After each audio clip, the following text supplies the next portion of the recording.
नमस्ते दोस्तों, आज की वीडियो में हम विस्तार से चर्चा करेंगे कि भारत में डॉक्टर बनने के लिए क्या प्रक्रियाएं होती हैं। 12वीं कक्षा से लेकर एक हाईली क्वालिफाइड नामी डॉक्टर बनने तक का सफर कैसा होता है, उसे समझेंगे। यह वीडियो ना सिर्फ उन स्टूडेंट्स के लिए महत्वपूर्ण है जो डॉक्टर बनने का सपना देख रहे हैं या डॉक्टर हैं, बल्कि हर उस आदमी के लिए भी जरूरी है जो कभी न कभी हॉस्पिटल का रास्ता तय करता है।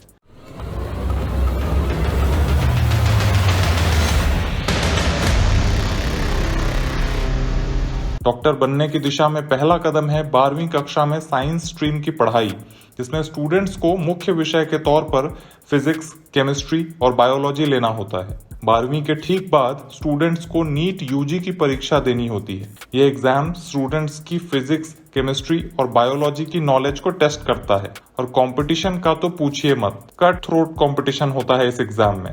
सक्सेस रेट करीब 6.5% का, यानी कि 100 बच्चे में से सिर्फ 6 से 7 बच्चों को मेडिकल कॉलेज की सीट मिल पाती है।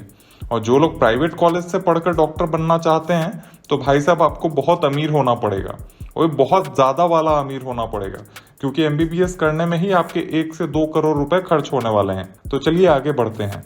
तो किसी ने अगर नीट यूजी की परीक्षा क्रैक कर ली, तो अब वो किसी सरकारी मेडिकल कॉलेज में एमबीबीएस की पढ़ाई करेगा।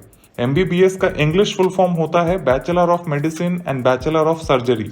यह कुल 5.5 साल का कोर्स होता है, जिसमें 1 साल की मैंडेटरी इंटर्नशिप भी शामिल है। एमबीबीएस के बाद लीगली प्रैक्टिस करने के लिए मेडिकल काउंसिल ऑफ इंडिया या स्टेट मेडिकल काउंसिल के साथ रजिस्टर करना होता है। और अगर एमबीबीएस के बाद कोई स्पेशलाइज होना चाहता है, जो कि ज्यादातर एमबीबीएस डॉक्टर्स करते ही हैं, उन्हें नीट पीजी की परीक्षा देनी होती है अगर उन्हें सरकारी कॉलेज में एडमिशन लेना है। तो नीट पीजी क्रैक करने के बाद वो एमएस या एमडी में से एक का चयन करते हैं। एमएस का मतलब होता है मास्टर्स इन सर्जरी और एमडी का मतलब होता है डॉक्टर ऑफ मेडिसिन। एमएस कई ब्रांचेस में हो सकता है, जैसे MS in general surgery, MS in orthopaedic, MS in gynaecology etcetera. उसी तरह एमडी भी कई ब्रांचेस में होता है, जैसे MD in general medicine, in paediatrics, MD in dermatology, MD in radiology, MD in psychology etcetera. ये एमएस या एमडी की कोर्स ड्यूरेशन 3 साल की होती है। इस कोर्स को कर रहे डॉक्टर्स को रेसिडेंट्स बोला जाता है। एमएस या एमडी करने के बाद भी डॉक्टर्स सुपर स्पेशलाइज्ड होने के लिए एमसीएच या डीएम की डिग्री हासिल करते हैं। सरकारी कॉलेजों से इसे करने के लिए नीट एसएस की परीक्षा देनी होती है। आमतौर पर MCH degree advanced surgical training पर फोकस्ड होती है और इसे एमएस डिग्री होल्डर्स ही परसू करते हैं। लेकिन एमडी डिग्री होल्डर्स को भी एमसीएच प्रोग्राम्स के लिए एलिजिबल माना जाता है, बशर्ते कि वह यह सुनिश्चित करें कि उनकी एमडी की डिग्री एमसीएच प्रोग्राम्स की रिक्वायरमेंट फुलफिल करती हों। उसी तरह डीएम प्रोग्राम के लिए एमडी डिग्री की आवश्यकता पड़ती है। यदि आपके पास एमएस की डिग्री है तो आप डीएम प्रोग्राम की एलिजिबिलिटी को फुलफिल नहीं करते।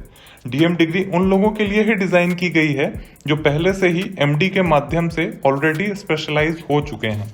एमसीएच या डीएम की डिग्री हासिल करने में भी 3 साल लग जाते हैं। इन डॉक्टर्स को सीनियर रेसिडेंट्स बुलाया जाता है। इतना सब होने के बाद ही एक व्यक्ति स्पेशलाइज्ड डॉक्टर कहला पाता है। 12वीं के बाद 8 से 12 साल तक की कठिन पढ़ाई करनी पड़ती है। उसके बाद भी अपना नाम कमाने में 5 से 10 साल और लग जाते हैं इस नोबल लाइफ सेविंग प्रोफेशन में। तो दोस्तों, ये थी भारत में डॉक्टर बनने की पूरी प्रक्रिया। उम्मीद है आप इस वीडियो से कुछ सीखे होंगे और डॉक्टर्स के लिए आपके मन में रिस्पेक्ट और भी बढ़ गई होगी। तो आपको अगर ये वीडियो अच्छा लगा हो तो लाइक करें और चैनल को सब्सक्राइब करें।